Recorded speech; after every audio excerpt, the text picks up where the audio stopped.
Here we go, day 2. Started with zeroing our rifles. Just re-zero, recheck. I just put 5 shots in the dot. Rifle's still on.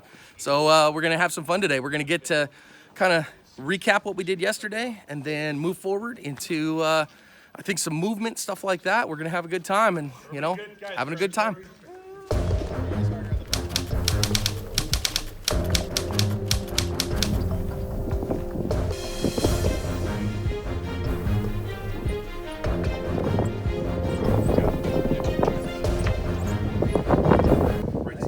I think the zero's still good. 6 down 6.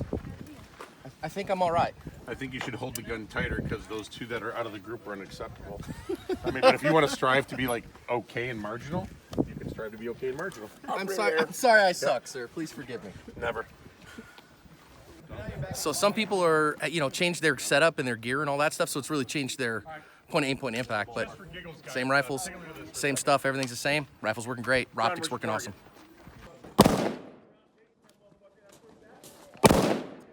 Off the island. Wow.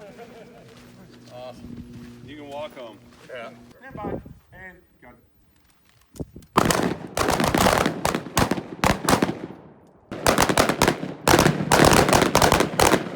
So this is a great class for me because I haven't put a ton of time behind a rifle. You guys know me, I'm a pistol shooter, right? So I carry a pistol every day. I don't carry the rifle. Rifle's kind of the end of the world as we know it gun. And so, you know, we've already shot a lot. These stuff in these mags, I think, puts me at about 700 rounds. You know, once I get done with these that are on. So this is great, man. And we're working. And we haven't even got to the fun stuff yet, but I already feel a lot more confident with the rifle. You know, sitting under quality, clued-in instruction, and going, yeah, you're doing fine. Keep that up. Helpful, man. Really good.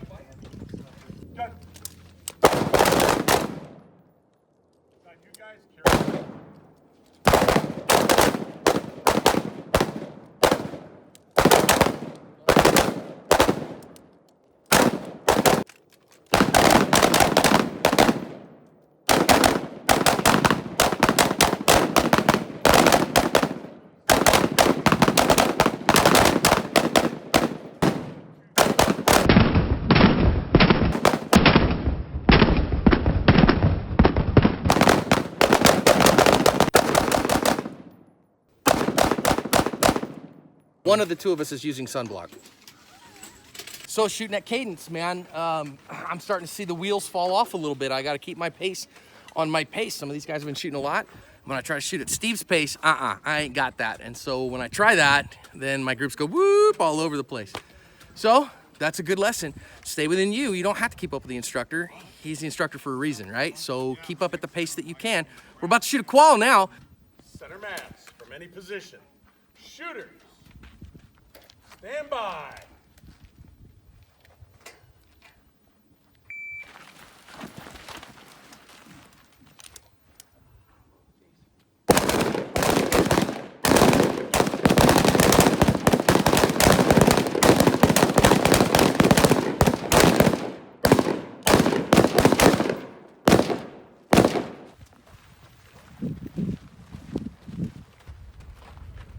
Shooters from the low ready. You'll fire 5 rounds center mass from any position except prone.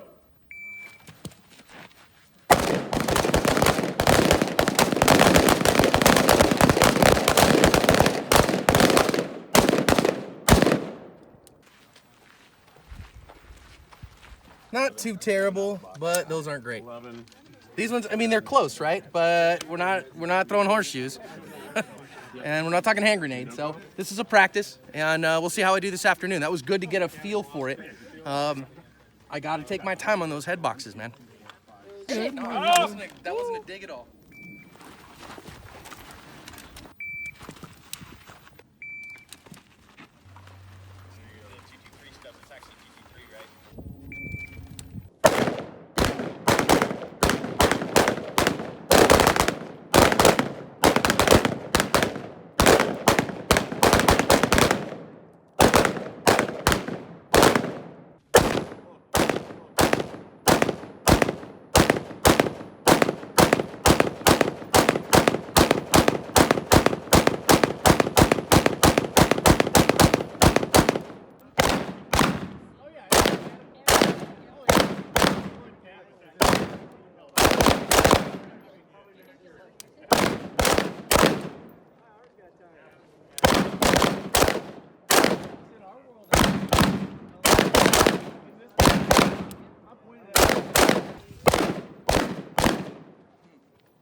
I'm tired, man. I'm about done out. We've got, I got to leave 2 boxes of ammo for the qual at the end.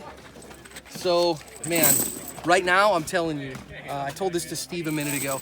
I have to focus right now. Right now is about mental fitness and mental acuity. My body's hurting. I've been up on my feet and working hard. I'm tired.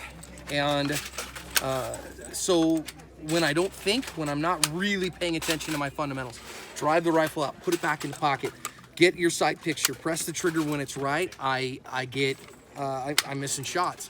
So right now, it's not even about what are my fundamentals like. It's, am I mentally fit enough? Am I emotionally fit enough to stay in the game? And I am. Don't worry about that. Stay in the game. But you know, this is part of what a class teaches you. It teaches you to stay in the mental game, to get everything you can out of it. And you know, I'll be real. Part of that is that there's a bunch of fine guys out here who are training with us. And I'm certainly not going to be the first guy to drop out. I'm telling you where it is with Steve. You can throw a couple of the body shots and pass and even win, but you got to take your time on the headshots. This is where I failed on the second time we were practicing. I threw 1 headshot. And so I'm going to take my time on the headshots. Let's see if I can get them. Position on the signal. You'll fire 5 rounds, center of mass. Position of your choice.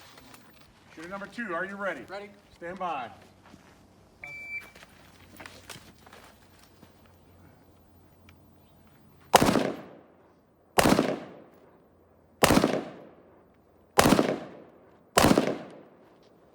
Stand by.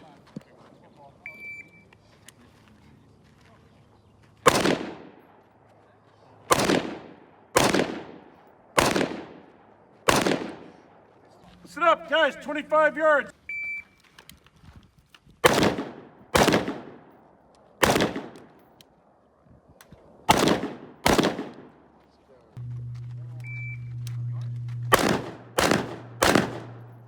Stand by.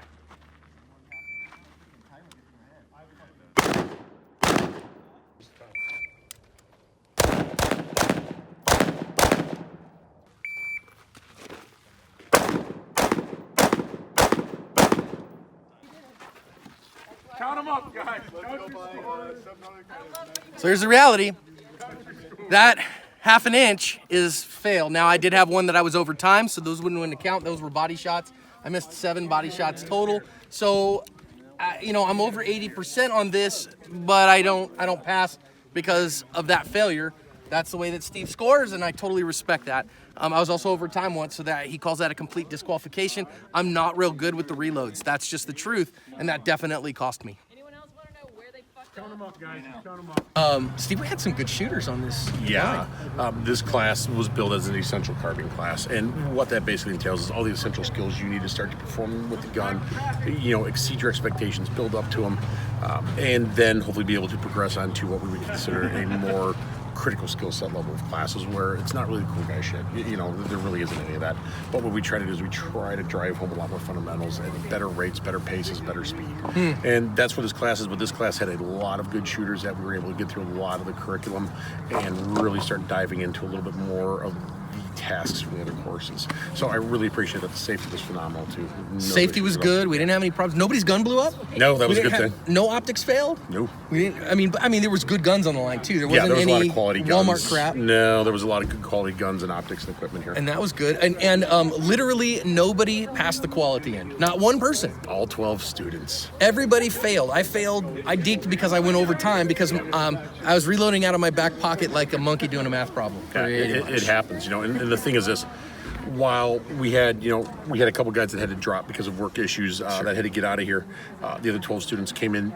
You know, we ran a couple of practice calls. Everybody got a feel for it to see what it is. Yeah. Nothing surprising, you know, nothing shocking there. And then what we did is we ran the official call at the end, and the timer got in everybody's head.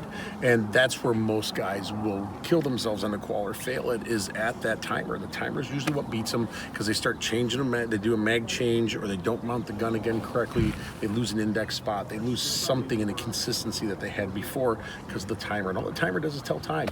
It just gives us an idea. The paper's the truth. The paper's the ultimate truth. The timer's just the time. And hey, that's a good thing that we fail.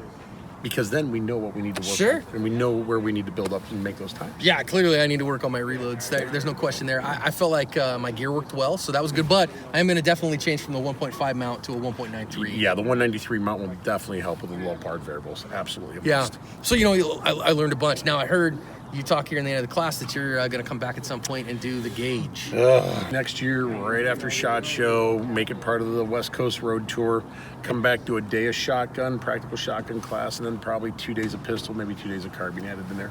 I'm pretty stoked for a shotgun class. That would be a lot of fun. Shotgun's phenomenal. Awesome, Love running shotgun. Well, dude, I had a great time. I think that, you know, I learned a ton, and I got a ton to work on, and had fun, safe.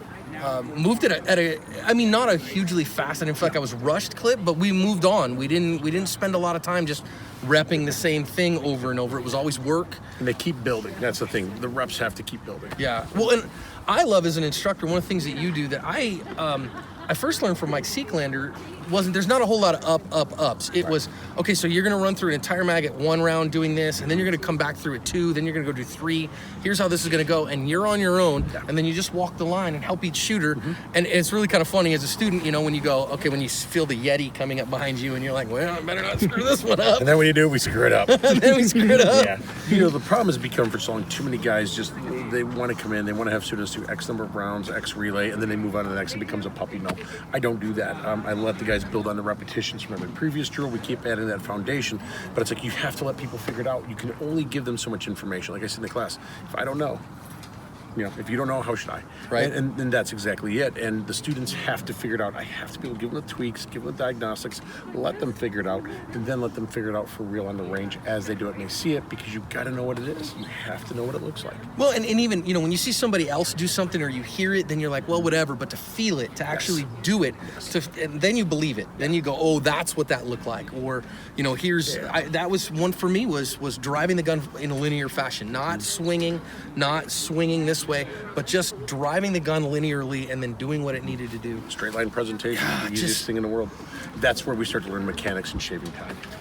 Good stuff, guys. That's what it's And this is what you learn in class. Like, so I show up to class and there's things you don't know what you don't know, and you don't know the questions to ask, and so then you show up to go, oh, okay, this is the level of skill that I need to work at, and then you get something out of it. Now I can go work on that for the next several months and ingrain it. So, man, Steve, thank you so much. No, thanks, brother. It's a pleasure having you, John.